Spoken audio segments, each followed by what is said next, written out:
Magandang araw mga boss, dito na tayo sa part 3. Dahil nga okay na ito nung mag-road test kami ni customer, wala na siyang naririnig na ingay dito sa manibela niya at wala na rin siyang sabit, gumaan na rin yung pagpihit ng manibela. Ang gusto mangyari ni customer, i-flashing ko naman daw itong brake fluid niya or palitan ko. Ayan mga boss, kung makikita nyo, gumamit ako ng Shirin at medyo madumi na nga itong brake fluid ni customer. Kaya kung makikita nyo, tinatanggal ko na itong lumang brake fluid. Alam nyo mga boss kung ano ang sikreto para yung ABS nyo hindi siya masira, pati itong brake master assembly nyo or yung repair kit nyo sa loob, kahit na every 2 years magpalit kayo ng brake fluid dito sa brake master assembly nyo, sa reservoir nya. Napakadali lang naman, tignan nyo kung paano ko siya ginagawa. Simple lang, pag naubos nyo na yung brake fluid dito sa fluid reservoir nyo, okay na, punasan nyo na siya. Pag malinis na yung ibabaw niya, wala na yung patak-patak ng brake fluid, salinan mo na siya ngayon. Ganun lang sa kadali. Ngayon, medyo dagdagan mo ng kaunti yung kaalaman mo. Magbi-bleed tayo, panoorin mo kung paano ko gagawin. Unang-una, syempre, dapat naka-start yung makina mo. Tapos may kasama ka doon, siya yung magpapump ng brake pedal. Tapos gamit ka ng number 8 na box wrench, luwagan mo ngayon itong bleeder mo. Pero dapat binobomba-bomba, bomba. Perme! Pag nag-perme, luwagan mo yung bleeder. Hilahin mo lang yung paat. Di ba? Ganun lang. Pag sinabi naman yung salitang perme, dapat nakadiin sa brake pedal. Tapos ikaw naman, luluwagan mo dito sa bleeder. Iaangat mo lang yan. Di ba? Ganun lang. Kahit na 3 times lang gawin mo yun. Pag nakita mo buo na yung fluid na lumalabas, ilak mo na itong bleeder mo, ikuan mo na siya, higpitan mo na siya, ibig kong sabihin. Tapos kung may rubber cap siya, syempre ibalik mo yun. At dahil sa napalitan mo na yung fluid dyan sa brake caliper mo, dito naman tayo sa kabilang side. Same procedure lang yan mga boss. Syempre ipapihit mo itong manibela papunta sa kanan para maluwag kang makapag-bleed dito sa brake caliper mo. At syempre naman, dahil nga sa nag-bleed ka, nagbawas ng brake fluid dyan, i-check mo muna yung reservoir. Baka mamaya wala ng fluid yun Mamroblema ka pag pinasok ng hangin yan. Pag okay naman, tanggalin mo na itong rubber cap dito sa bleeder. Pag natanggal mo yan, ipabomba mo ulit yung brake pedal mo. After ng ilang segundo, perme nakadiin sa brake pedal, tsaka mo ngayon luwagan itong bleeder. Di ba? Ganun lang. Uulit-ulitin mo lang yun kahit mga 3 times lang mga boss hanggang sa buo na yung fluid na lumalabas or malinis na, okay na yan. Hindi nakita ng bulag yan, kaya huwag kang mag-alala. Tapos higpitan mo na yan ng maayos, tsaka mo ngayon ilagay yung rubber cap na tinanggal mo. Ganun lang. Sabi nung isang nag-comment nung nagbi-bleed ako ng preno, dapat sinasalo mo yung brake fluid kasi bumabaksak sa lupa Sus, wag kang pakunwari, yung basura mo sa kapitbahay mo nilalagay Hindi ka nga marunong mahiya, baka nga kung saan ka pa umiihi Balik na nga ako sa pagbi-bleed mga boss. Ganon din mga boss dito sa likod bomba. Tapos padiin nyo yung brake pedal after ng ilang segundo, tsaka nyo luwagan itong bleeder. Kahit na 3 beses nyo lang ulitin yung pagbi-bleed mga boss, okay na yon. At least kahit paano yung fluid dito sa cylinder nyo napalitan. Kasi pag masyado na rin marumi yung fluid dito sa cylinder nyo, nag-i-stack up din itong piston. Kaya importante na mapalitan din yan ng fluid.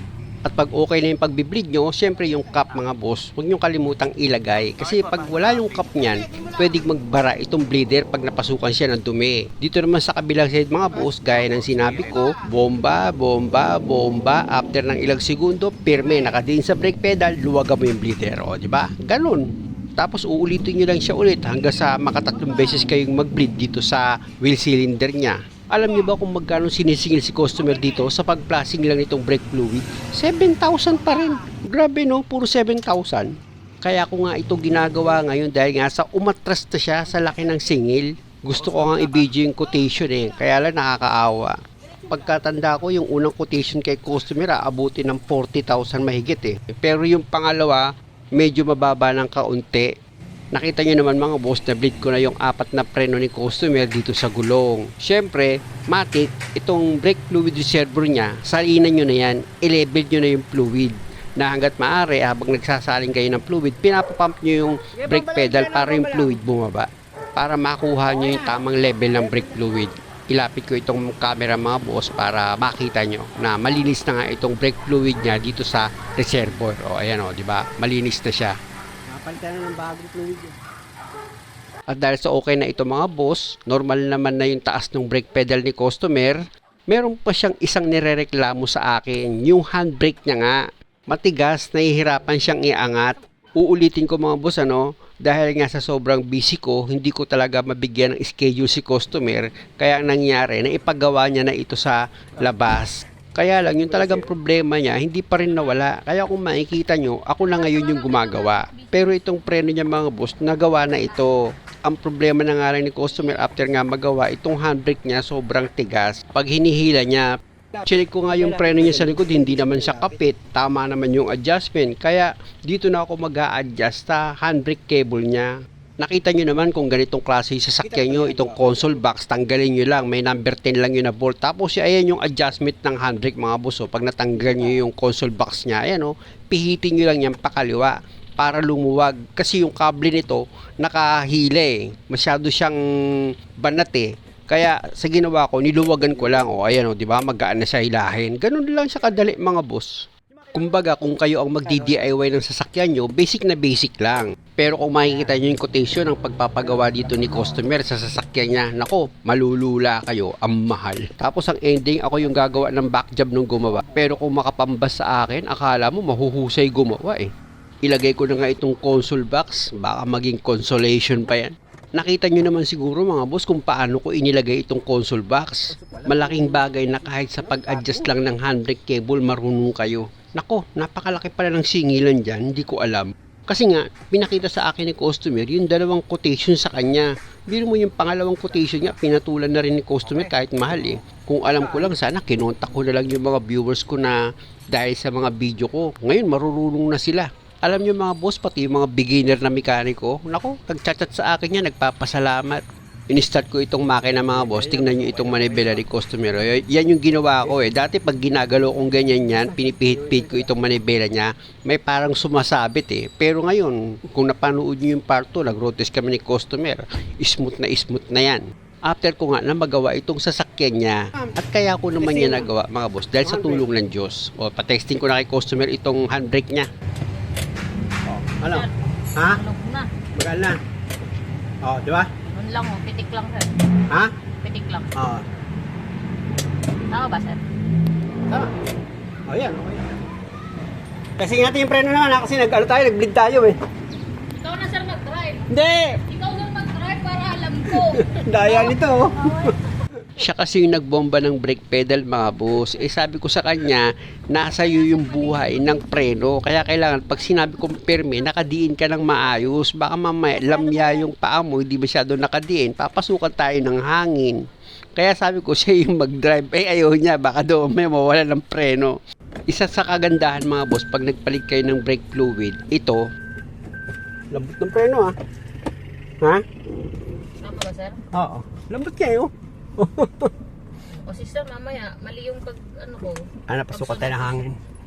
Extraction mo. Hindi, okay naman Lambot O, tingnan mo.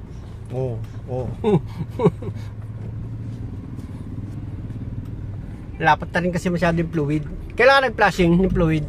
Wala pa sir. Wala pa. Okay pala pag tama, pitik lang di ba?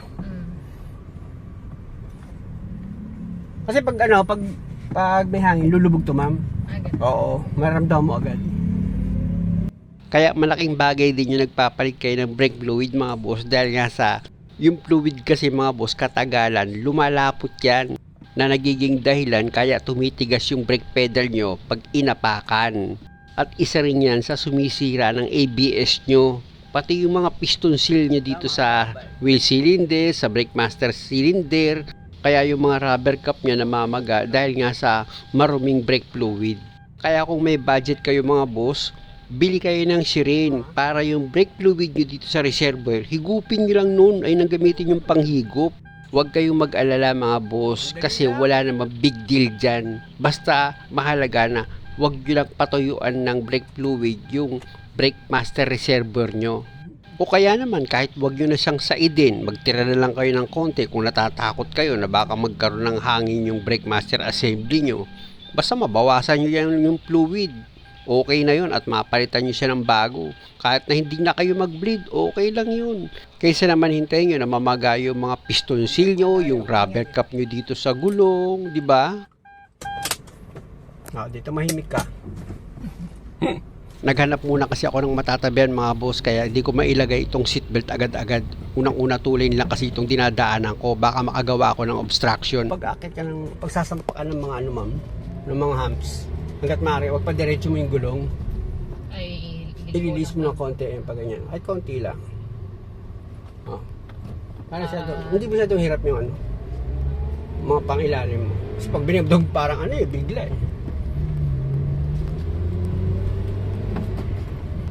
lakas ng preno. Natako ko, nakabahan ka ata Kinakabahan na nga ako, sir. Sabi ko na nga ba, kinakabahan na ito si ma'am. Okay na ma'am, okay na ito. Ako na pinag-drive mo Kasi nasa pagbiblid mo kasi yun ma'am, yung bomba mo kanina nakita ko parang yung pagbomba mo, lamyang-lamya ka Kaya nga sabi ko, ikaw mag-final drive test. Okay naman. Hindi naman siya pinasok ng hangin. Okay na ito mga boss, yung manibela okay na rin wala nang sumasabit. Tapos yung preno niya okay na okay. Ano, okay na sa ito? Sa akin okay na to.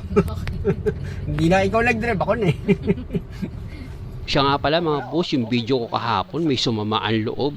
Dahil nga sa binabanggit ko sa video yung mga nanloloko ng mekaniko. Pero okay lang, balik tayo sa trabaho. Narinig yung mga boss, pasado na kay customer itong gawa ko. Kaya lang may isa pa siyang request. At dahil sa maaga pa naman, pagbibigyan ko pa rin si customer na ang problema niya nga, yung lens nitong odometer niya malabo na. At kung mapapansin nyo sa mga pag-start ko, yung pinaka-odometer niya, yung kilometer reading, yun, malabo na. Hindi ko kasi ni-close up mga boss Pero ayan na yung pang last part na gagawin ko. Papalitan ko itong lens ng odometer niya. Na kung loloobin ng Diyos na sa araw ng bukas, pahiramin niya pa ako ng buhay at lakas, at tulungan niya ulit ako sa paggawa ng sasakyan, magagawa ko yun.